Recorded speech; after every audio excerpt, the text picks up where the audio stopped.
Do you ever wonder who the unluckiest person in the world might be? I used to think it can't be me. I had a good man, a healthy child, and two best friends I loved like sisters. But then, one by one, they all betrayed me at the same time. So if there's ever a contest for who's been stabbed in the back the most painfully, well, I might just win. And this is my story. My name is Lily. I'm 36. I met Mark when I was 24. I had just graduated college doing assistant work at a local art center. He was 28, the logistics coordinator for the same project. Not flashy, not flirty, but calm, solid, steady. He wasn't the type of guy who swept you off your feet. He was the kind who held your hand when the world around you was falling apart. That felt safer than anything I'd ever known. We dated for 3 years, got married when I was 27. 2 years later, we had our son, Ethan. I remember the moment and Mark held him for the first time.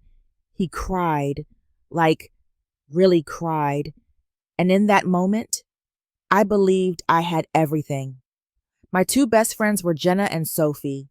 Jenna and I met in high school. She was loud, loyal, and funny, the kind of friend who shows up at 2 a.m. with takeout and a baseball bat if you text "I need you." Sophie was quieter, more serious. We met in college. She was the kind who'd call you out when you lied to yourself. She used to say, "You're the heart. I'm the spine." They were my bridesmaids. Jenna was my maid of honor. They threw my baby shower. They were the only ones allowed in the delivery room besides Mark.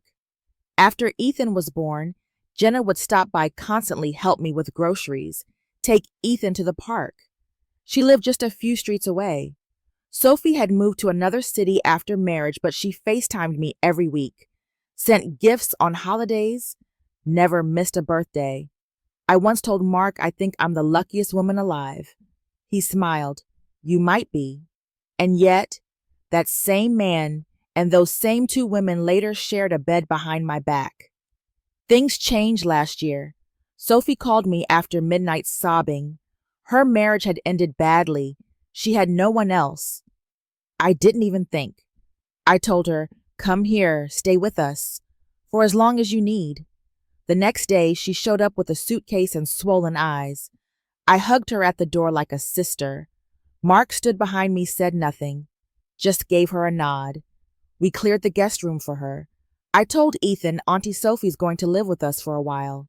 She needs a safe place. He was thrilled. He adored her. The first few weeks were fine. Sophie helped around the house, picked Ethan up from school, played board games in the evening. She laughed again. She smiled again, and I felt proud for being there for her. Then Jenna started showing up more too. "God, I miss this chaos," she joked one evening. "You guys are my second family." And for a little while, it did feel like the good old days. But soon, the air shifted. Sophie started dressing differently. Not for going out, but for staying in. Tight tops, short shorts, fresh makeup. Even at 9 a.m., Jenna would ask Mark to help her with little errands, picking up Ethan, fixing things in her car. They laughed louder than usual, shared looks I couldn't quite read. One night, Ethan mentioned something that made my skin crawl. "Daddy and Auntie Jenna took me for ice cream, but she said not to tell you. It's our secret." My smile froze. My stomach turned. Then there was the photo. I was looking through Mark's phone to find a picture of Ethan for my mom. I opened the gallery and saw it. Sophie, standing in front of a mirror, in a red nightgown, hair down, lips slightly parted. The caption, "Do I still look married?" My heart stopped. Right then, Mark walked in. He saw what I was looking at and reached for the phone. "She must have sent it by accident," he muttered. "I forgot to delete it." I nodded. Didn't say a word. I wanted to believe it was all innocent, that they couldn't do this to me. But little by little, my house no longer felt like my home. They stayed up late, whispering in the kitchen. Jenna curled up next to Mark during movie nights. Sophie wore his hoodies around the house. I began to feel like a guest in my own life. like I was watching someone else's family from the outside, and yet I still smiled. I still made dinner. I still pretended, because the truth I wasn't ready to admit, that something sacred was already broken. Not yet. But the cracks, they had already started to show. Some betrayals come with lipstick on collars, strange hotel receipts, or lies caught too easily. Mine didn't. It came wrapped in laughter, in shared chores, in hugs that lingered just a second too long. At first, I thought I was imagining things. Jenna had always been close with Mark. We'd known each other for nearly 20 years. She'd helped him assemble Ethan's crib, watched our wedding video on repeat, and always called him her brother-in-law by heart. But when she started coming over more often, I noticed the difference. It wasn't just, hey, I'm swinging by. It was her showing up at 5 p.m.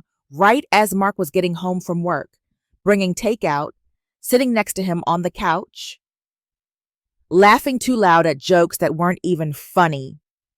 And then there was Sophie. At first, I chalked it up to her wanting to feel beautiful again after the divorce. She put on makeup even when we weren't leaving the house. She wore tight tops, let her perfume linger in every room. I told myself, let her have this. She's healing. But there were these moments where I'd walk into the living room and she'd be sitting too close to Mark. Moments when she'd playfully slap his arm and say, "Ugh, you're such a typical man." And he'd smile, that soft, private smile I hadn't seen in months. Not toward me, anyway. One night, I was sick, a stomach bug. I went to bed early, left the dishes in the sink. Around midnight, I woke up thirsty, walked out to the kitchen, and there they were, Sophie and Mark whispering, laughing over a glass of wine. She was barefoot, wearing one of his hoodies. They both froze when they saw me. Sophie said cheerfully, "We didn't mean to wake you. Mark was just telling me a dumb joke." Mark nodded, didn't say anything else. I went back to bed, but I didn't sleep. The next day I mentioned it to Jenna. I needed someone to tell me I wasn't crazy. But instead of comforting me, she rolled her eyes. "Lily, come on. It's Sophie. You know how she is flirty, dramatic. You're being too sensitive. Too sensitive." That phrase stuck with me for days, especially when Ethan came home from school and said, "Auntie Jenna picked me up today. Daddy was there too. They said not to tell you 'cause it's a surprise. A surprise I hadn't asked for help. I hadn't known they were even together." When I confronted Mark, he just said, "It was last minute." Jenna offered, "Why are you overreacting?" Why indeed. Later that week, I borrowed Mark's laptop to log into my email. Mine was being repaired. When I opened the browser, a message preview popped up from Jenna. The subject line was a joke. "To the sexiest ad guy I know." I didn't open it. I didn't need to. I just stared at it, like it might disappear if I blinked hard enough. Mark walked in, saw my face, and asked, "Everything okay?" I forced a smile. "Yeah, fine." But something inside me cracked. The worst part, I still wanted to believe they weren't doing anything wrong, that this was just boundary blurring, stupid jokes, accidental tension. I needed to believe that, because the alternative, that the people I trusted most were doing this to me, was too much to handle. I started noticing other things. Mark changed his phone password. Sophie would go quiet the second I entered the room, then say, "Oh, it's nothing. Just girl talk." Jenna started calling Mark Marquito, a nickname she never used before. And one evening, during movie night, I walked into the room to find her resting her head on his shoulder, giggling as he played with her hair. They didn't even flinch when they saw me. They just kept watching the movie like nothing was wrong, like I was the intruder. And I just stood there, silent, frozen, smiling like a fool. That's when I realized something terrifying.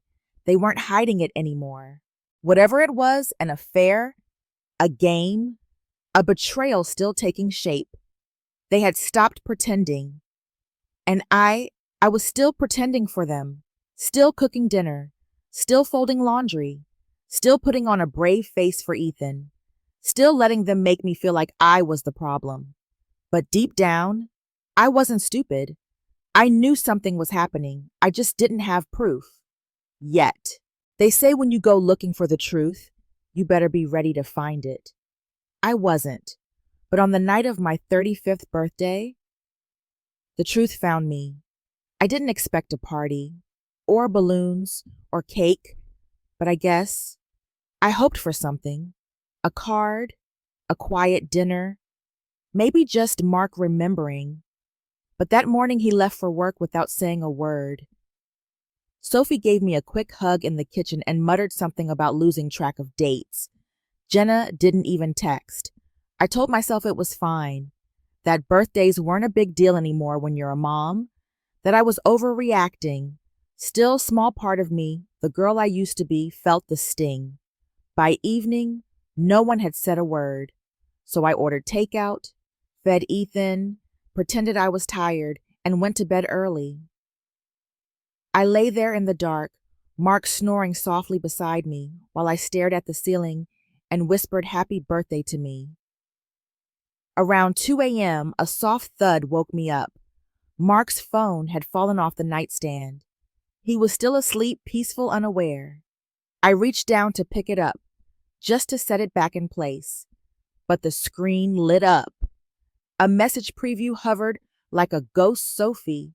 She's clueless, LOL. I could walk around naked and she still wouldn't get it. I froze. Then, like my hands moved on their own, I unlocked the phone. He hadn't changed the passcode. And what I found, it shattered everything. The chat between Mark and Sophie went back months. Flirty comments, jokes, inside references I didn't recognize. Mark, you looked so good in that dress last night. It was hard to concentrate. Sophie. That's why I wore it. Let her think we're just close friends. Photos. A shot of her legs in Mark's lap.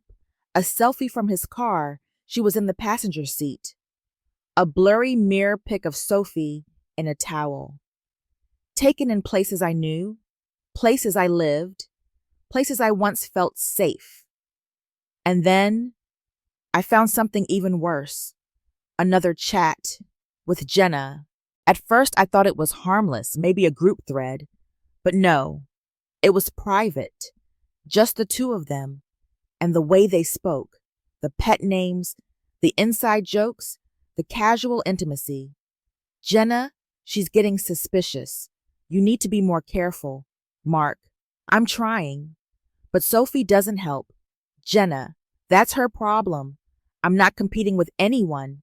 You know where you sleep at night. I wanted to scream, to throw the phone against the wall, to shake him awake and demand answers, but I didn't. Instead, I slipped out of bed, went to the bathroom, locked the door, sat on the cold tile floor, and cried.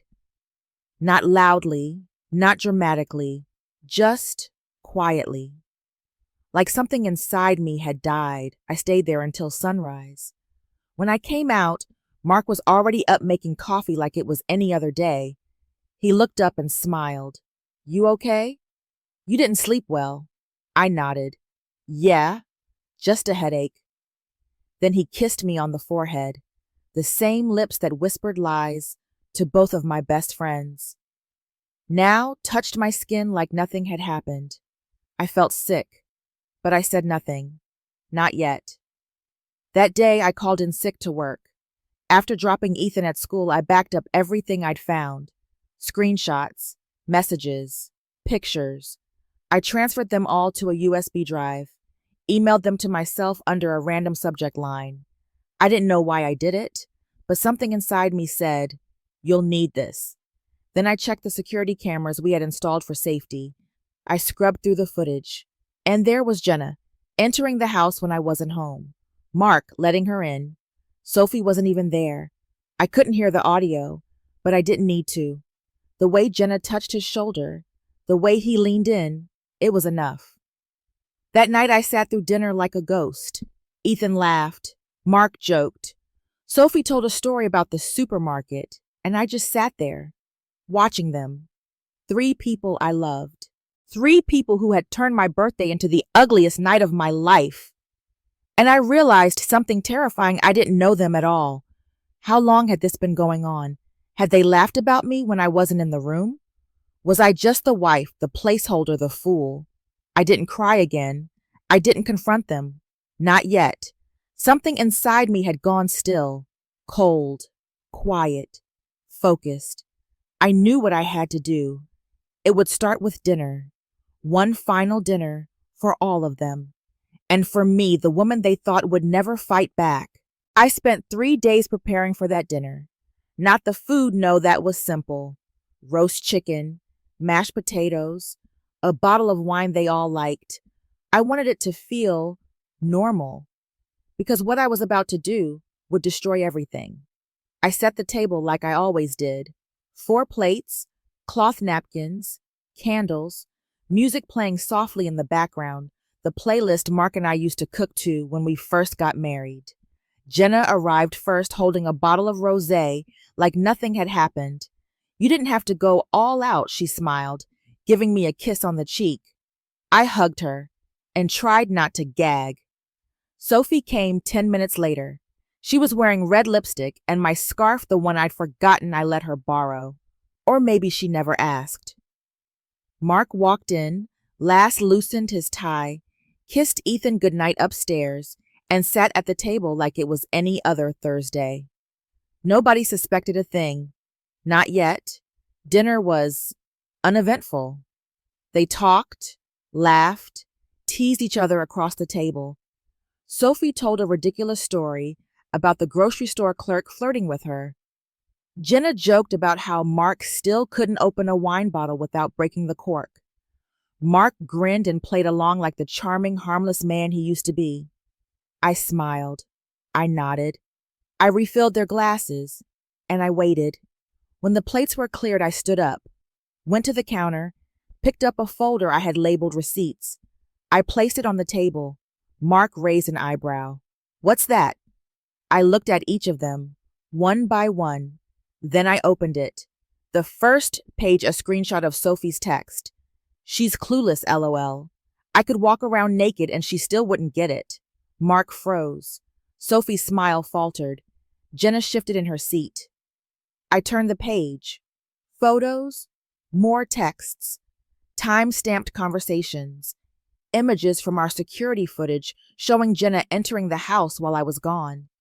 A printed log of phone calls between Mark and both women, dozens over the past few months. I kept flipping, slowly, one by one, letting the silence swell like a storm cloud. No one said a word, not until I reached the final page, a picture of all 3 of them, taken by Ethan, smiling in the kitchen. The caption said, "Family." I placed it face up on the table and looked at them. "I don't need explanations," I said quietly. "I already know everything." Mark was the first to speak. "Lily, I never meant to."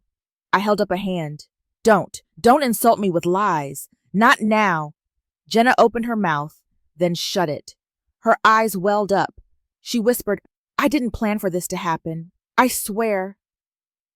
"I didn't mean to hurt you." I laughed. A bitter, dry laugh I didn't recognize as my own. "You didn't mean to hurt me?" "Jenna, you were my maid of honor. You held my hand while I gave birth." She looked down at her lap. "And then," Sophie spoke, with a smirk, with no guilt, no shame. "Honestly, Lily, you're pathetic." The room went silent. Even Mark looked stunned. Sophie leaned back in her chair. "You were so busy trying to play perfect wife. You didn't see what was right in front of you. You let it happen." I stared at her. My mouth went dry. "You really think that excuses you?" I asked. She shrugged. "I think you're weak and boring. And honestly, I don't feel bad." I felt something snap inside me. Not anger, clarity. I stood up, collected the folder, held it tight in my hands. "I want all 3 of you out of my life." Mark looked panicked. "Lily, please." "We have Ethan. You should have thought of that before. Jenna stood up, stammering something I didn't care to hear. Sophie rolled her eyes and walked to the door like she owned the place. I watched her go, then turned to Mark. You'll hear from my lawyer soon. That night I sat alone in the kitchen. The candles still flickered, the wine was still half full, and my heart, it wasn't broken. Not anymore. It was rebuilding from the ashes they left behind. Because silence. That silence during dinner, it didn't break me. It made me stronger. Mark moved out 3 days after the dinner. He didn't fight it, didn't beg, didn't even look me in the eye. He packed 2 suitcases and a gym bag, told Ethan he'd be staying somewhere for a little while, and walked out. No explanation, no apology, just silence. Later, I found out he had moved in with Sophie. Of course. Jenna didn't reach out. Not a call. Not a text. She disappeared like a ghost swallowed by her own guilt, or maybe just convenience. I heard through someone else months later that she married one of Mark's coworkers. I wasn't invited to the wedding. Not that I would have gone. The house felt cavernous after they left. Every room echoed with something I didn't want to remember. Laughter, whispers, footsteps that no longer belonged. I kept Ethan's routine steady. School, dinner, bedtime stories. But I was unraveling inside. I'd stopped sleeping. Even when I closed my eyes, I could see them, Mark in bed with Sophie, Jenna giggling over wine in my kitchen, my best friends, the people I once trusted with everything, turning me into a joke. Work became impossible. I'd stare at my computer screen for hours and get nothing done. I missed deadlines, skipped calls, cried in the shower more times than I can count. Eventually, my supervisor emailed me, "Take some time. We'll revisit projects later." Translation, "You're not functional." And they were right. I tried to hold it together for Ethan. I smiled when he asked for pancakes. I nodded when he showed me his drawings. I kissed his forehead every night, even when I felt like I had nothing left to give. But kids know. They always do. One evening, as we sat on the couch, just the 2 of us, he looked up at me with those wide, innocent eyes and asked Mom, "Are you sad because Daddy loves Auntie Sophie more than you?" I didn't answer. I couldn't. My mouth opened, but nothing came out. He waited, then leaned his head on my arm, and I broke. Right there on that couch. I buried my face in my hands and cried loud, aching sobs that shook my entire body. Ethan started crying, too scared, confused. I held him and whispered, "I'm so sorry, baby. I'm so sorry." I wasn't crying because Mark left. I wasn't even crying for the betrayal anymore. I was crying because my 6-year-old son, my whole world, thought love was a game you lose. After that night, I finally did something I'd been avoiding. I booked an appointment with a therapist. The first session, I sat there in silence for almost 10 minutes before saying anything. Then I just whispered, "Everyone I trusted turned their back on me." She nodded slowly and said, "And yet, you're still here." It didn't feel like much, but those words stayed with me. Because she was right. I was still here, barely, but still standing. The next few weeks blurred into survival. I stopped checking social media, deleted old photos, donated clothes I hadn't worn in years, including the dress I wore to Jenna's bridal shower and the scarf Sophie borrowed and never returned. I cut my hair short. It wasn't symbolic, it was survival. Every time I looked in the mirror, I needed to see someone else. Someone who wasn't a victim. Someone who could claw her way out. I didn't talk to Mark, not unless it was about Ethan, and even then I kept it brief. Drop-off times, homework questions, doctor appointments. He tried once to bring up what happened. He said, "I know I messed up, Lily. I just want us to be civil." I looked him dead in the eyes. "I gave you everything. You turned around and gave it to them. He didn't respond because there was nothing left to say. I wasn't ready to forgive. I wasn't even ready to heal, but I was ready to survive.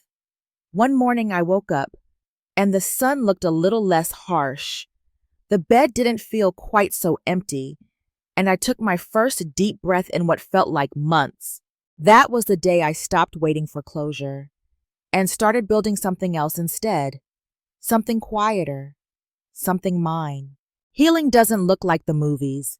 There's no dramatic music, no slow motion moment where you stand in the rain screaming into the sky. Sometimes, healing just looks like brushing your hair again, eating a full meal, responding to a message that isn't about court dates or custody drop-offs. It looks like not crying when you fold laundry because that shirt doesn't smell like him anymore. It looks like you, quietly choosing to stay alive. Therapy helped. Not right away, not in some magical instant transformation, but little by little I began to feel possible again. Like maybe I wasn't broken, just bruised. My therapist said something I'll never forget. What happened to you wasn't just betrayal. It was the collapse of your reality. That takes time to rebuild. So I gave myself time. I reached out to a few old friends, the ones I hadn't seen in years, women I had once loved, but slowly drifted from mostly because Jenna or Sophie didn't like them. Funny how that works. One of them, Amanda replied instantly. Lily, I've thought about you so many times. Let's meet. When we did, she hugged me so tightly I almost cried. Over coffee, I told her the basics.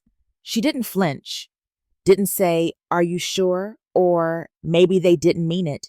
She just said, "You didn't deserve any of that. And I'm so damn proud of you for still standing." We talked for hours, and for the first time in a long time, I didn't feel ashamed. The turning point came on a Tuesday afternoon. Ethan was at school. I was folding laundry while an old podcast played in the background, something about surviving emotional abuse. And suddenly, I opened my laptop and started to write. Not just a journal entry, a story, my story. I poured everything onto the screen, the dinner, the text, the breakdown on the couch, my son's question about love. I didn't edit, didn't hold back, didn't soften the truth to make anyone look better than they were. When I finished, I stared at it. My hands trembled, and then I hit post. I shared it anonymously, just a post on a forum for women going through betrayal. I didn't expect much, maybe a few supportive comments, but within a day, it blew up. Thousands of people read it. Hundreds commented. Some said it felt like reading their own story. Others sent virtual hugs, messages of strength, or just simple things like, "You're not alone." One woman wrote, "I was ready to give up. Your post changed that. Thank you." I sobbed reading that, because for the first time since everything fell apart, my pain had purpose. It wasn't just a wound anymore. It was proof that survival is contagious. The next week, I deleted Mark's number from my phone. I changed my locks. I donated the last of his things, even the wedding album. I kept one photo for Ethan, the rest gone. I bought new bed sheets, painted the hallway, even changed my Wi-Fi name, no more Mark, Lily forever. I started going on walks again, not to escape, but just to breathe. And one morning during one of those walks, I ran into Amanda again. She smiled and said, "Do you know how strong you are?" I laughed. "No, but I'm learning." I eventually decided to move. The house carried too many ghosts, so I rented a smaller place, nothing fancy, just quiet, a place with morning light and space for Ethan to grow. We planted a tiny herb garden outside. He named every plant. I let him pick the paint color for his room. It's a blinding shade of blue, but he loves it. I changed my number, unfollowed everyone who knew us. I started fresh, not because I wanted to erase the past, but because I deserved a future that wasn't defined by it. And now, when I look in the mirror, I don't just see a woman who was betrayed. I see someone who walked through fire and didn't burn. Someone who got back up even when she had every reason not to. I'm not fully healed, but I'm not hiding anymore. And that feels like victory. 1 year after the divorce. That's where I am now. I'm sitting by the window of my new apartment, a small space filled with soft light and secondhand furniture Ethan helped me pick out. He's asleep in the next room, curled under a blanket he chose himself. It's quiet, peaceful. And tonight, I'm writing this. Not because I want sympathy, not because I need to be told I'm strong. I already know that now. I'm writing this because someone out there, maybe you, needs to hear it. If you've ever been betrayed by the people you loved most, if your world has ever cracked open beneath your feet, if you've ever stood in a room full of people and felt completely alone, you are not the only one. I was there. A wife, a mother, a woman who gave everything only to be left with nothing. My husband didn't just cheat on me. He did it with the two people I called sisters. At the same time. Let that sink in. Two women who held my hand in the delivery room. Who made toasts at my wedding. Who promised they'd always have my back. They chose to twist the knife together. And for a long time, I blamed myself. Was I not fun enough? Not desirable enough? Too busy being a mom. Too tired to notice. But here's what I've learned. Betrayal says nothing about your worth. It speaks only to their character. People who lie, cheat, and manipulate are not strong. They're cowards running from their own emptiness. It's taken me a year to rebuild. I went to therapy. I lost friends. I lost weight. I lost the version of myself who always tried to please, to keep the peace, to never make anyone uncomfortable. But I found something else. I found quiet. I found real friends, people who didn't need to compete or control or charm their way into my life. I found joy in little things, again morning coffee walks with Ethan, music that makes me cry for the right reasons. I found my voice, and I used it. When I shared my story, I thought no one would care. But instead, thousands did. Strangers told me they saw themselves in my words, that they too had been lied to, abandoned, replaced, that they too had kept smiling when everything inside them was breaking. And together, we made space for healing. Because pain shared is pain halved.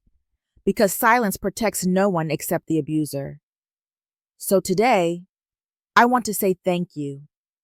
Not to Mark, not to Jenna, not to Sophie, but to you, whoever you are.